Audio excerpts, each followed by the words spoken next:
आइए दोस्तों साथ मिलकर देखते हैं लेटेस्ट वीडियो।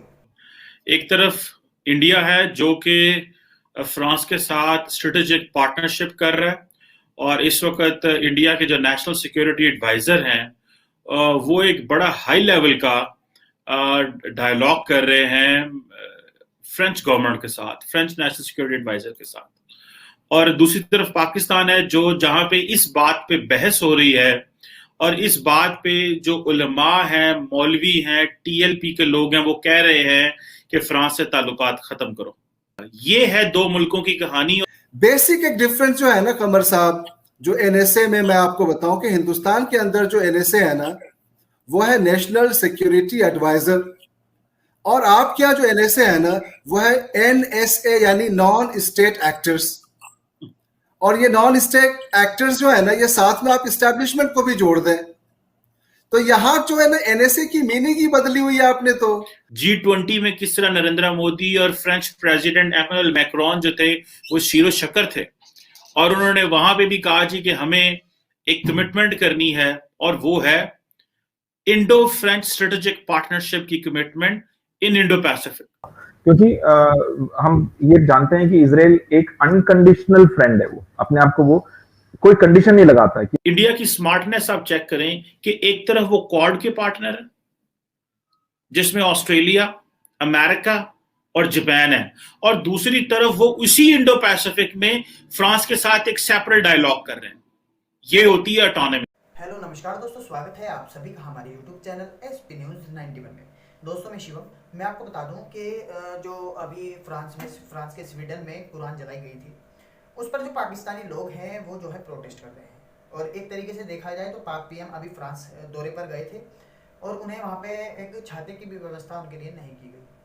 अब वो जो कुरान जलाई गई उससे जो मतलब अभी तक तो सब फिलहाल शांत है, लेकिन मैं आपको बता दूं कि पाकिस्तानी लोग अपने ही पाकिस्तान में सड़कों पर उतर आए हैं, उसका प्रोटेस्ट कर रहे हैं। अब उनसे पाक मीडिया या फिर वहाँ के जो जर्नलिस्ट हैं मैं पूछ रहे हैं कि क्या आपको यहाँ पर धरना प्रदर्शन या फिर ये ऐसे प्रोटेस्ट करके आप जो अपने ही पाकिस्तान को नुकसान पहुँचा रहे हैं, क्या स्वीडन को कुछ नुकसान होगा या उसे कोई फ़र्क पड़ेगा? और दोस्तों अजीत डोभाल ने बड़ा खेल कर दिया। वीडियो बहुत ही इंटरेस्टिंग रहने वाली है। अजीत डोभाल की एंट्री हो चुकी है और पाकिस्तान कहीं ना कहीं अब जो है सहमा हुआ है। हाल बल्कि मैं आपको बता दूं कि फ्रांस के अंदर जो पाकिस्तान और तुर्की जैसे कई देशों को जो है ब्लैकलिस्ट कर दिया गया, वहां पर उनके लिए साफ मना कर दिया, उनके वीज़ा रद्द कर दिए गए। और स्पेशल तौर पर इंडिया को बोला गया कि जो इंडियन मुस्लिम्स हैं उनके लिए फ्रांस के अंदर मोस्ट वेलकम है, उन्हें कोई इस जो भी है वहाँ पर आवाज़ चल रही है उससे कोई भी परेशानी नहीं होने वाली। तो दोस्तों वीडियो को अंत तक जरूर देखिएगा। साथ ही मैं आपको बता दूं, चैनल पर नए हैं तो प्लीज चैनल को सब्सक्राइब जरूर कर लीजिएगा। आइए दोस्तों वीडियो को स्टार्ट करते हैं। एक तरफ इंडिया है जो कि फ्रांस के साथ स्ट्रेटेजिक पार्टनरशिप कर रहा है, और इस वक्त इंडिया के जो नेशनल सिक्योरिटी एडवाइजर हैं वो एक बड़ा हाई लेवल का डायलॉग कर रहे हैं फ्रेंच गवर्नमेंट के साथ, फ्रेंच नेशनल सिक्योरिटी एडवाइजर के साथ। और दूसरी तरफ पाकिस्तान है जो जहां पे इस बात पे बहस हो रही है और इस बात पे जो उलमा हैं, मौलवी हैं, टीएलपी के लोग हैं, वो कह रहे हैं कि फ्रांस से ताल्लुकात खत्म करो। ये है दो मुल्कों की कहानी।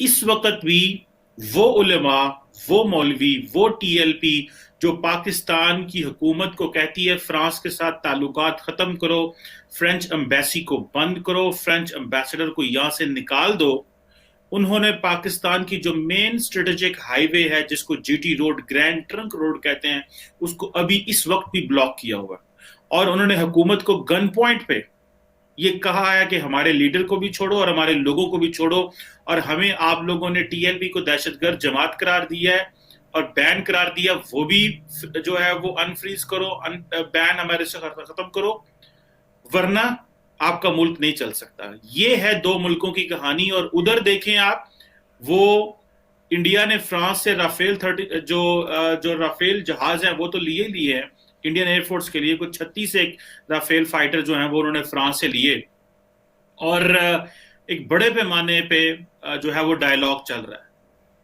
यानी कि अब आप देखें कि फ्रांस के साथ ताल्लुकात, ये भी मैं आपको बताता हूं कि वो किस तरह एक बड़े पैमाने पे इंडो पैसिफिक में रिलेशंस डेवलप कर रहे हैं।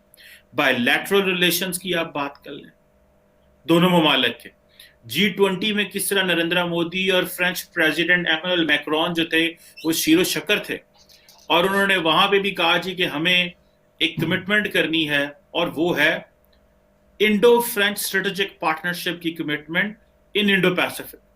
ये मैं आपको बताऊं, भले डिफेंस हो, स्पेस हो, सिविल न्यूक्लियर एनर्जी हो या सिक्योरिटी हो, ये दोनों मुल्कों की स्ट्रेटेजिक पार्टनरशिप के लिए इन 4 एरियाज पे वो काम कर रहे हैं। और अदर देन दैट, ये तो स्ट्रेटेजिक पार्टनरशिप है ना कि जी हमें ताल्लुकात को स्ट्रेंथन करना है, इकोनॉमी और पीपल टू पीपल कॉन्टैक्ट जो है वो तो एक नेक्स्ट लेवल पे है। और पिछले 15 दिन से हम उस जमात के आगे सरेंडर करके बैठे हैं। सो आई कैन अंडरस्टैंड कि एक तरफ हमें गन पॉइंट पे पाकिस्तान की रियासत को, स्टेट को मजबूर किया गया कि और वो देखें रियासत की कमजोरी, और दूसरी तरफ देखें कि इंडिया फ्रांस के साथ किस लेवल पे चला गया कि वो उनके साथ स्ट्रेटेजिक पार्टनरशिप कर रहे हैं। थोड़े दिन पहले मैंने आपको बताया था कि India Israel 10 years defence cooperation plan लेके आए हैं, और आपको उसी दिन मैंने, मेरा ख्याल है if I am not wrong, मैंने बताया था कि तकरीबन 8,000 करोड़ जो मेक इन इंडिया पे इंडियन आर्म फोर्सेस जो है वो लगा रहे हैं। और इसके लिए वो क्या कर रहे हैं, वो सऊदी उसके फ्रांस के पास जा रहे हैं अपनी स्ट्रेटेजिक पार्टनरशिप के लिए।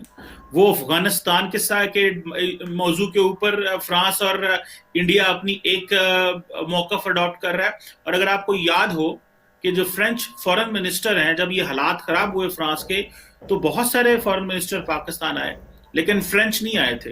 वो कहाँ गए थे? वो कतर गए थे। उन्होंने कतरी से डायलॉग किया फ्रांस के ऊपर कि आप हमें क्या ओपनिंग देते हैं अफगानिस्तान में।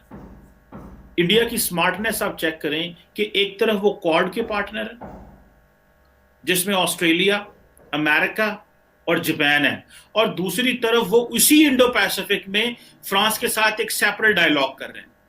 ये होती है ऑटोनॉमी, इसको ऑटोनॉमी कहते हैं। अच्छा आसिफ साहब, ये बताएं कि पाकिस्तान के एनएसए मोईद यूसुफ ने कहा है कि मैं नहीं जाऊंगा Bharat. How do you see this Asif साहब?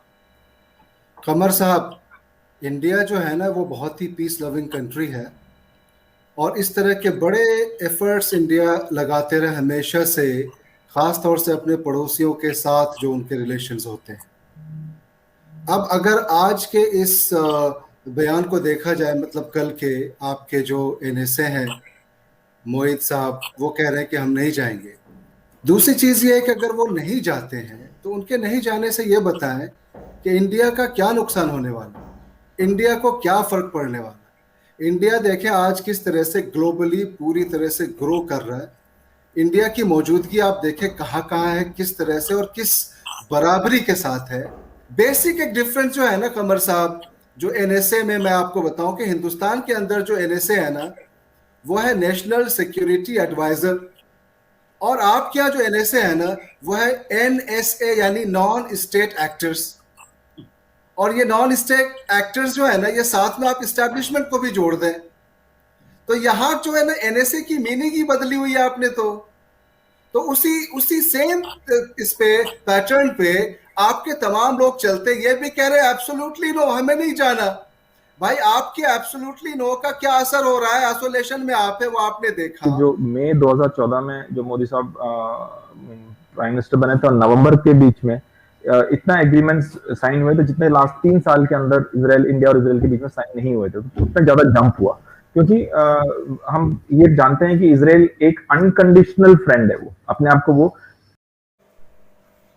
तो दोस्तों आपने ये वीडियो देखी होगी। इस वीडियो को देखने के बाद देखा है, इसमें कंवर चीमा बोल रहे हैं कि जो भारत है वो पाकिस्तान, वो फ्रांस के साथ में अपने संबंध बना रहा है, लेकिन पाकिस्तानी लोग कह रहे हैं कि फ्रांस को अपने संबंधों से हटा दिया जाए। और इस वीडियो को देखने के बाद आपके दिमाग में कोई ना कोई सवाल, कोई ना कोई विचार ज़रूर आया होगा। आपके दिमाग में जो भी कोई थॉट है आप उसे हमें कमेंट बॉक्स में मेंशन कर सकते हैं। साथ ही मैं आपको बता दूं, यदि आपने चैनल पर पहली बार विजिट किया है तो प्लीज़ चैनल को सब्सक्राइब करके बेल आइकन को ऑल पर सेलेक्ट कर लीजिएगा, ताकि भविष्य में हम जैसे ही कोई वीडियो अपलोड करें उसका नोटिफिकेशन आप तक सबसे पहले पहुंच जाए। तो दोस्तों वीडियो को अंत तक देखने के लिए